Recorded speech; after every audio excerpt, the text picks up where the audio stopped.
Hey guys, welcome to another episode of What the is Happening. Today, I'm going to tell you WTF the Constitution is, and I am very excited to partner on this episode with Ben Sheehan, who actually wrote OMG WTF does the Constitution actually say? It's perfect. So the Constitution is America's instruction manual. Think of it as our terms and conditions, because like other terms and conditions, most of us don't know what the is in it. Ben wrote this book because only 39% of Americans can name the 3 branches of government. Can you? Oh, wait. Look, the point is that it is pretty weird that a country run by the people is full of people who don't know how it runs. We both agree that learning about history and politics should be fun. And what I love so much about this book is that Ben basically says, here's how our government actually works, and here's how you can affect it. In school, we spend a lot of time on US history, but actually very little on civics. But civics is our participation toolkit, the study of government and the rights and responsibilities of being a citizen. Now, I obviously couldn't cover the whole Constitution in this video, so for a good starting off point, Ben helped me bust some Constitution myths for us. I really recommend getting his book though, because it really is the most non-boring and clear way to learn about our Constitution. But without further ado, here goes. Constitution myth number 1. It says which people can and can't vote. Actually, it says nothing about who specifically can and can't vote. For the House, whichever people states allowed to vote in elections for their state house are allowed to vote in elections for the US House. For the Senate, state legislatures used to pick US senators, and people weren't actually allowed to vote in the US Senate elections until the 17th Amendment in 1913. For the president, people don't actually have the constitutional right to vote for him or her. When we vote for president, we're actually just voting for a few people from our state who will directly vote for whomever wins our state's popular vote for president, except in Maine and Nebraska, but that's for another time.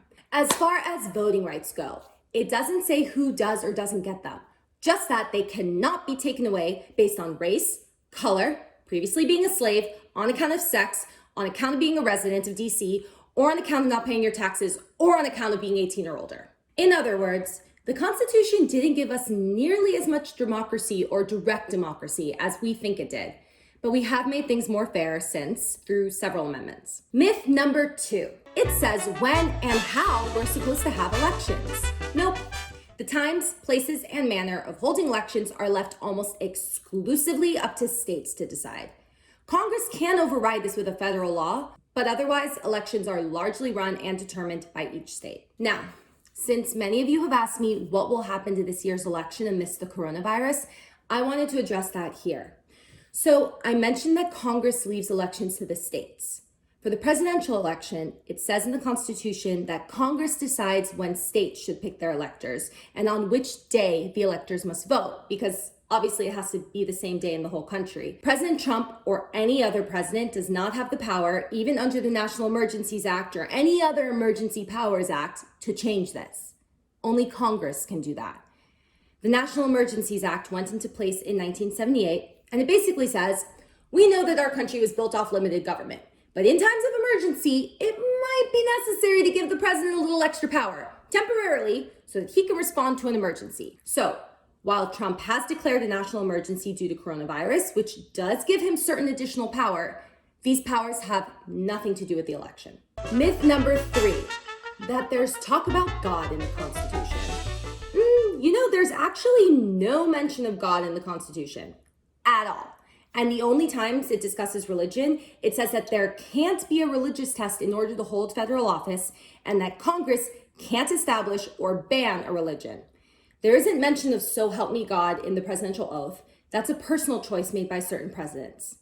Fun fact, when federal officials are sworn in, they must do it on oath, religion, or affirmation, non-religion. They're given the option to be sworn in through a non-religious means. Now, there's nothing about the Pledge of Allegiance. It was written over 100 years after the Constitution took effect. Also, the part about God, that wasn't even added until the 1950s. Freedom of religion is also guaranteed in the First Amendment. Speaking of, WTF are the amendments? They're probably the part of the Constitution that we hear about the most, so it's kind of important to understand them.